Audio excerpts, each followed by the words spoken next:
Donald ট্রাম্পের যুদ্ধবিরতি ঘোষণার পরও ইসরায়েলে ইরানি ক্ষেপণাস্ত্র হামলায় প্রাণ গেছে 4 জনের। এমন দাবি করে ইরানে হামলা জোরদারের নির্দেশ দিয়েছে নেতানিয়াহু সরকার। যদিও যুদ্ধবিরতি লঙ্ঘনের তেল আবিবের দাবি নাকচ করেছে খামেনির দেশ। তবে উভয় দেশ যুদ্ধবিরতি লঙ্ঘন করছে বলে হতাশা প্রকাশ করেছেন ডোনাল্ড ট্রাম্প। এদিকে আকাশ সীমা খুলে দেয়ায় স্বাভাবিক হয়েছে মধ্যপ্রাচ্যে বিমান চলাচল। ইরানের বিরুদ্ধে পরমাণু অস্ত্র তৈরির অভিযোগ এনে গেল ১৩ জুন ইরানে হামলা করে ইসরায়েলি বাহিনী। জবাবে তেল আবিবে পাল্টা হামলা চালায় আয়াতুল্লাহ খামেনির দেশ। এরপর থেকেই মধ্যপ্রাচ্যের এই দুই দেশের মধ্যে চলতে থাকে পাল্টাপাল্টি হামলা। এমন আবহে ইসরায়েলের পক্ষ নিয়ে ইরানের 3টি পারমাণবিক স্থাপনায় হামলা চালায় যুক্তরাষ্ট্র।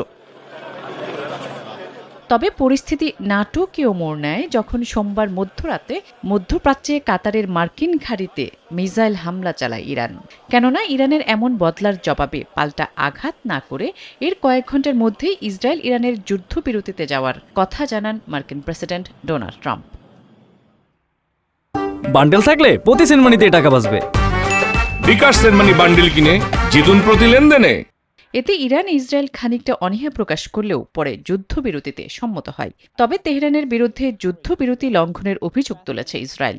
এমনকি ইরান থেকে আসা ক্ষেপণাস্ত্র শনাক্তের দাবিও করেছে নেতানিয়াহু সরকার। যদিও ইসরায়েলের ক্ষেপণাস্ত্র হামলার কথা অস্বীকার করেছে ইরান। তবে ইসরায়েলি বাহিনী যদি আবারও হামলা করে তাহলে পাল্টা জবাব দিতে ইরান প্রস্তুত বলেও সতর্ক করেছে তেহরান। যদিও ইরান ইসরায়েলের যুদ্ধবিরতি কতক্ষণ স্থায়ী হয় তা নিয়ে সন্দেহ প্রকাশ করেছে রাশিয়া। দুই দেশ যুদ্ধবিরতি লঙ্ঘন করায় হতাশ ডোনাল্ড ট্রাম্পও। এদিকে কাতার, সংযুক্ত আরব আমিরাত, কুয়েত ও বাহরাইনের আকাশসীমা পুনরায় খুলে দেওয়া হয়েছে। সোমবার মধ্যরাতে কাতারের সামরিক ঘাঁটিতে ইরানি ক্ষেপণাস্ত্র হামলার আগেই এসব দেশের আকাশসীমা বন্ধ করে দেওয়া হয়েছিল। আসমা তুলি, নিউজ 24।